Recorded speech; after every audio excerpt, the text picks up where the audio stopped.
Salve, salve a todos, aqui é o Rony Monarcas, lá do Lost de SP, e eu também estou na TV Relacionamento.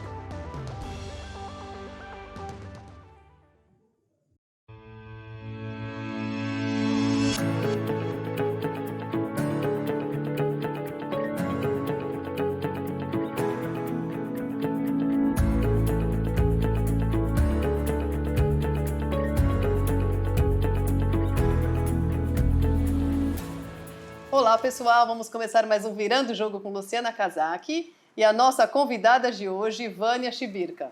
Vânia, que prazer receber você aqui. Prazer é meu. Fiquei muito feliz, viu, por ter aceitado o meu convite. Muito obrigada. Falar da Vânia, gente, especialista em desenvolvimento humano. Conta pra gente, Vânia, um pouco da sua história, sua trajetória de vida. Ah, ok.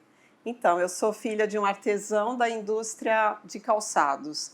Na época que ele começou, se faziam calçados manualmente e depois, com a industrialização mesmo do setor de calçados, a situação ficou bem difícil. Sim. Né?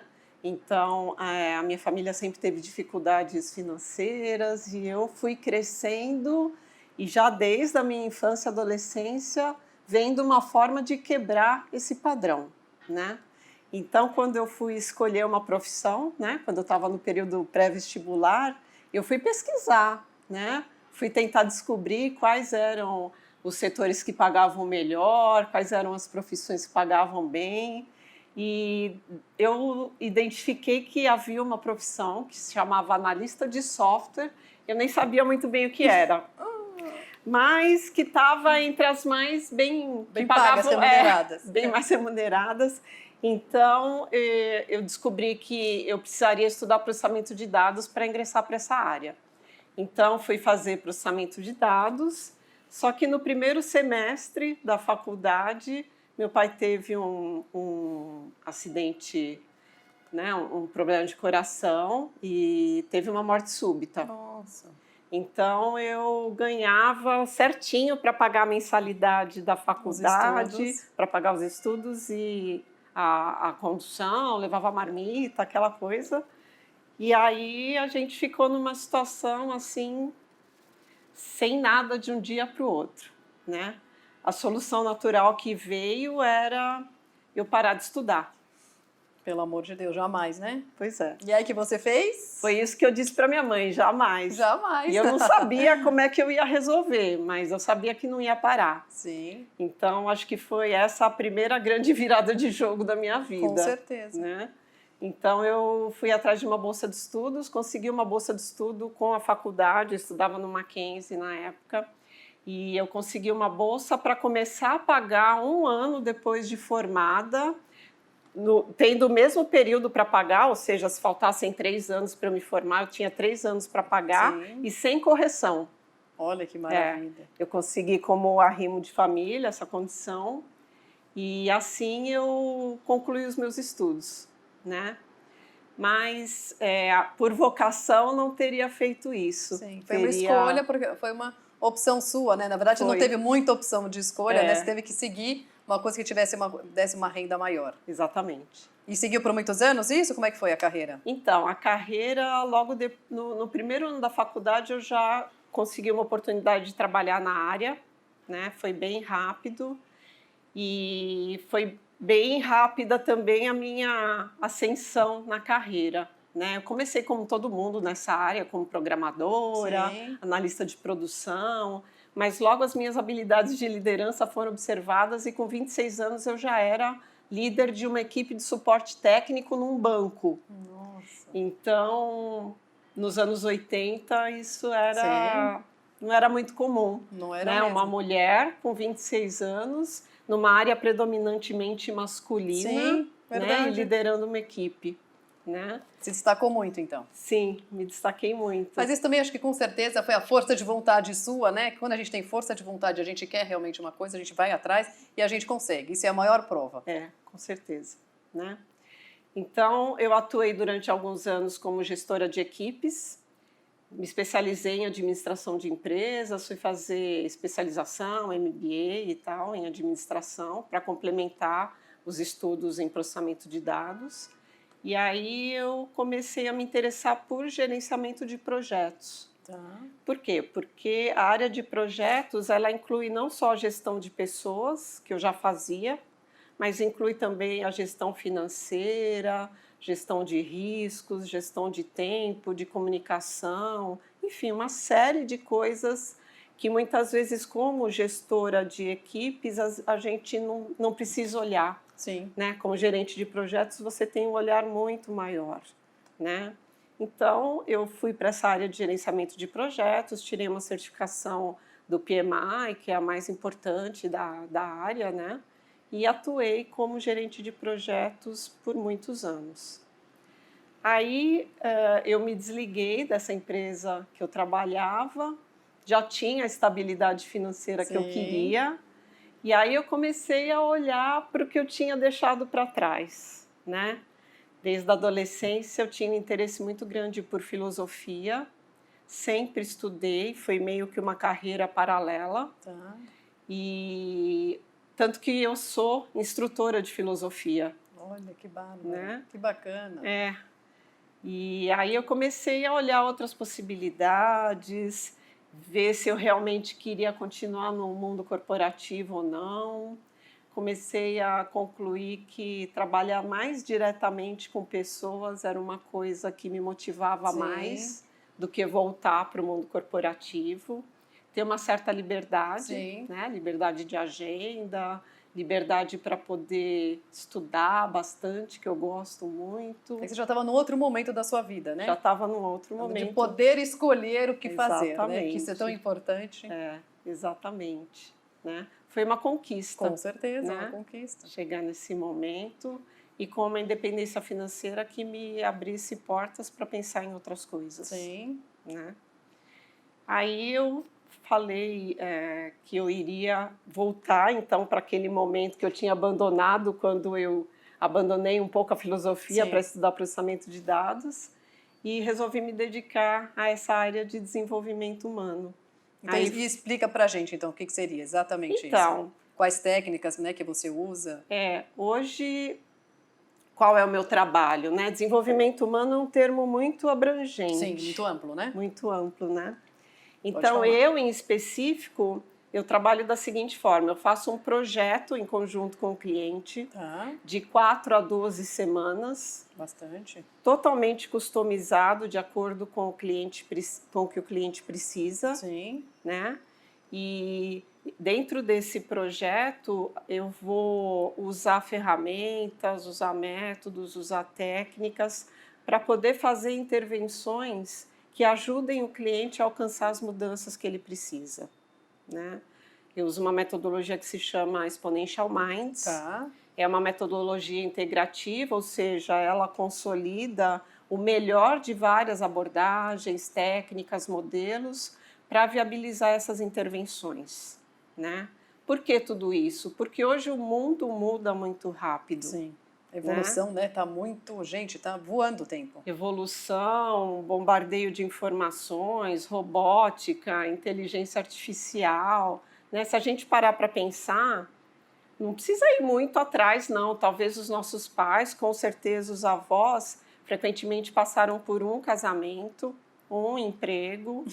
moraram na mesma casa a vida inteira, né? Isso mesmo. E hoje em dia não, né? Hoje em dia não. Descasa, separa, casa de novo, cada um tem. E hoje em dia a gente não pode ter um emprego só, né? Porque a gente estava conversando. Hoje em dia a gente tem que abrir a mente. Viver de uma coisa só não dá certo. Exatamente. Né? Você tem que ter um negócio, tem que ter outro negócio, a gente tem que ter vários negócios para a gente conseguir se manter. Hoje em dia tem a todo momento profissões aparecendo e profissões deixando de existir. Né? As pessoas estão ficando muito autônomas, né? Sim, as pessoas estão se tornando autônomas. Se estima que as pessoas vão passar por 5 carreiras durante a vida. É muita coisa. Né? Então, essa metodologia, ela viabiliza justamente que as pessoas se capacitem rapidamente para passar por todos esses processos. Várias carreiras, vários casamentos, morar em vários países, né? Hoje nada mais prende, né? Antigamente as pessoas eram muito, né, tradicional, aquela coisa certa. Hoje em dia, não deu certo aqui, vai para outro lugar, procura outra coisa, vai morar fora. É tudo muito dinâmico, É tudo muito dinâmico. Hoje em dia o tempo está voando. E esse é o meu trabalho, né? É isso que eu faço hoje, esse tipo de projeto, aonde eu consigo usar toda a minha experiência como gerente de projeto, todos os meus estudos de filosofia, toda a minha experiência em ser instrutora de filosofia também, e mais a metodologia. Então, eu consegui juntar todas essas ciências para trabalhar em prol dos meus clientes, né? E o primeiro projeto que eu fiz foi o meu, né? Eu fiz e gerenciei o meu próprio projeto de transição de carreira, né? E o primeiro entregável do meu projeto foi a mudança de identidade, né? Porque a gente não tem que primeiro ser, depois fazer, depois ter, né? É isso aí. Para ser, você tem que mudar a sua identidade. Tem que fazer, né? Primeiro ser. Primeiro ser. Primeiro ser, depois o fazer, depois o ter. Então... Olha que legal isso, né? Isso é bem interessante. É assim que eu trabalho com os meus clientes, primeiro ser. E esse foi o primeiro grande entregável do meu próprio projeto. E é fácil a pessoa entender isso? Você conseguir passar? É fácil, né? A gente trabalha isso logo no início do projeto com o cliente, para ele entender a importância de primeiro ser, né? E muita gente não sabe, né? Não tem noção, né? Porque às vezes as pessoas estão perdidas e precisam de ter foco, né? Para as coisas caminharem corretamente. Exatamente. Mas todo o resto fica mais fácil, mais motivador quando a pessoa primeiro desenvolve uma identidade nova. Seja de um novo profissional, seja de um morador de um novo país que a pessoa esteja indo, seja de uma mudança de estado civil. Independente do que for, desenvolver uma nova identidade é o começo de tudo, porque é o que vai te dar condições de fazer todo o resto. Né? E me fala da deusa que você estava falando, das influências e referências que você teve durante todo o seu processo. Então a gente estava conversando um pouco sobre mitologia, sobre arquétipos. Acho que é bacana você passar para as pessoas. A Luciana estava me perguntando quais foram as minhas referências, né? O que me ajudou. Que é importante você passar para as pessoas, para quem estiver ouvindo, entendeu? Para a gente poder fazer uma coisa legal. Atravessar essa jornada, né? Com certeza. Então, Luciana, foi muito interessante você ter perguntado isso, porque logo ainda na adolescência, quando eu comecei a estudar filosofia, um dos primeiros temas que me interessou foram os arquétipos. Né? Arquétipos são modelos que vêm lá do inconsciente coletivo e que atrás desses modelos tem modos de comportamento, modos de pensar, modos de sentir, né? E esses arquétipos eles estão refletidos também na mitologia. E dentro da mitologia existe uma parte dela que a gente estuda as 7 deusas da mitologia grega, que são 7 tipos diferentes de mulheres, né? E quando eu comecei a estudar isso, eu me identifiquei muito com uma delas que é Atenas ou Atenaz, a pronúncia é meio polêmica, eu gosto de falar Atenaz. Né? Então, Atenaz é uma deusa que foi gerada na cabeça do pai, Zeus. Olha que interessante. Quando ele descobriu que Metis, a mãe, estava grávida, Zeus diminuiu o tamanho dela, engoliu, e ela foi gerada na cabeça do pai e já nasceu como uma mulher adulta. Né? Tudo isso representa o quê? Uma mulher objetiva, independente. Ela nasceu já com uma couraça, com uma espada, um escudo, e ela era estrategista das batalhas, né? Então tem esse lado estratégico de quem planeja, de quem vence num ambiente extremamente masculino, que são as guerras, as batalhas, né? E quanto mais eu estudava sobre Atenas, aquilo me despertava mais vontade de cultivá-la dentro de mim, porque ela tinha todos esses atributos que eu precisava para vencer nesse contexto de quem perdeu o pai, de quem tinha que batalhar para estudar, de quem escolheu uma carreira num ambiente predominantemente masculino. Então, se destacou muito bem. Me destaquei com a ajuda dela também, né? A gente sempre tem que buscar ajuda em algum lugar. Sim. E estudando muito, você conseguiu. Sim. Então, veja quantas conexões entre os atributos dela e as minhas necessidades na minha jornada existem, né? E olha só que interessante, tem um livro de mitologia que fala, eu vou te falar literalmente a frase que está escrita no livro, que as mulheres que manifestam o arquétipo de Atenas têm uma inclinação para processamento de dados, para escrever programas de computador, como os patos são atraídos pela água. Adorei essa, que graça! Literalmente isso que Olha. está escrito. Então, quanto mais eu estudava, mais eu ia identificando essas coisas, né?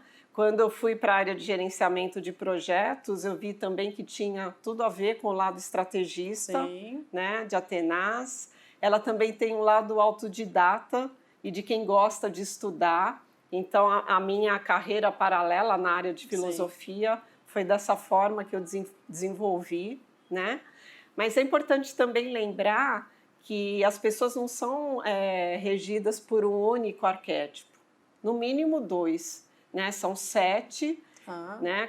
Em cada contexto a gente pode desempenhar arquétipos diferentes, manifestar atributos de arquétipos diferentes, mas nunca é um só, né? E tudo isso também existe para o lado masculino, né? Tem os deuses da mitologia grega que representam arquétipos no mundo masculino, e os homens também podem estudar isso. Com certeza. E usar isso, né? Eu acho que quanto mais estudar, né, o fato da gente ler muito, da gente escrever, você só aprende, né? Só você viu? aprende. E o que eu tenho que falar para vocês da Vânia? Gente, a maior prova, acho que as pessoas, eu gosto de trazer as pessoas aqui para contar a história de vida delas e provar que a gente nunca pode desistir dos nossos sonhos. A prova viva está aqui, a Vânia passou por dificuldades, já nasceu num momento, né, numa infância difícil, com muita dificuldade, o pai faleceu numa época que elas mais precisavam deles, ela teve que correr atrás dos sonhos dela, a mãe pediu para parar de estudar, ela não desistiu dos estudos, foi firme e forte. Então é isso, eu acho que fica a dica para vocês, como eu quero falar sempre nos meus programas, é isso, não desistir dos nossos sonhos jamais.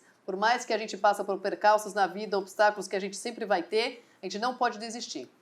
E você tem alguma coisa para falar, que você queria passar uma mensagem para alguém, Vânia? Não, uma curiosidade é que o segundo arquétipo regente, no meu caso, é Afrodite. E Afrodite é o extremo oposto de Atenas, né? Enquanto Atenas representa o mental concreto, o mental racional, Afrodite representa a parte emocional e instintiva. Então, veja que diferente, e isso é muito desafiador, né? Há que se fazer um trabalho de conciliar essas duas deusas tão diferentes quando uma mulher é regida por arquétipos tão diferentes, mas dá para fazer as duas darem as mãos, né, e estarem fazendo uma sinergia. Ai, né? Que legal. Então, hoje eu posso dizer que Afrodite e Atenas andam de mãos dadas, Afrodite abre portas e Atenas faz o que tem que ser feito. Né? Então, é muito interessante fazer esse trabalho quando a gente se vê motivada por deusas tão diferentes. Né? Cada uma é de um jeito, né? Sim, cada uma é de um jeito. E também uma dica, né, que eu queria dar para o pessoal que está nos assistindo, é que quando a gente vai fazer uma mudança, às vezes a gente tem a sensação de estar começando do zero. Sim. Né? Mas não está. E o medo que dá, né? O medo, a insegurança. Temos que vencer o medo, sempre. Parece que a gente esqueceu tudo que já viveu, tudo que já experimentou, os erros, os acertos, e está começando do zero, mas não é nada disso. Né? A gente tem que se lembrar que já viveu, que tem muita experiência, que aprendeu muito com tudo que já fez e que não está começando do zero. Isso fez toda a diferença. Quando eu descobri isso durante o meu projeto de transição, eu comecei a ver tudo com os outros olhos e a estar muito mais apta a usar tudo que eu já sabia no que eu faço hoje. Lógico, a experiência de vida que você trouxe, né? E você está levando com você e só está crescendo. De você vida, conseguiu de profissão, de você tudo que eu conseguiu ir atrás de uma coisa que você gosta, né? Sim. Que isso é muito prazeroso. Quando a gente faz com prazer, a coisa flui. Exatamente. Não tem porquê de errado. Então, lembrar sempre, a gente nunca está começando do zero. Né? A gente pode e deve aproveitar tudo que já viveu, tudo que já aprendeu, todas as pessoas que já passaram na nossa vida, que foram mentores, que foram guardiões, que foram patrocinadores e que podem continuar sendo e outros vêm. Com certeza. Então, a jornada não está começando do zero. Muito É bom isso. saber. E Vânia, como é que você está nas redes sociais? Fala pro pessoal aqui. Para te seguirem. No Instagram. No Instagram. Você quer passar e-mail, telefone para contato, redes? O que você quiser, você pode falar aqui pro pessoal. No Instagram, no LinkedIn, no Facebook, Vânia Chibirca, tudo junto. Vânia Chibirca. Tá. Isso. Meu e-mail, vaniachibirca@gmail.com. Perfeito. E estou à disposição aí de quem queira saber mais sobre tudo isso. Com certeza. Então, gente, ficamos por aqui. Agradeço. Espero que vocês tenham gostado do nosso programa. Vânia, é um prazer enorme. Muito Fiquei obrigada muito pela feliz, viu? oportunidade, eu também. Espero que você faça mais sucesso cada dia mais. Então é isso, gente. Obrigada, viu? Tchau, tchau. Tchau, tchau.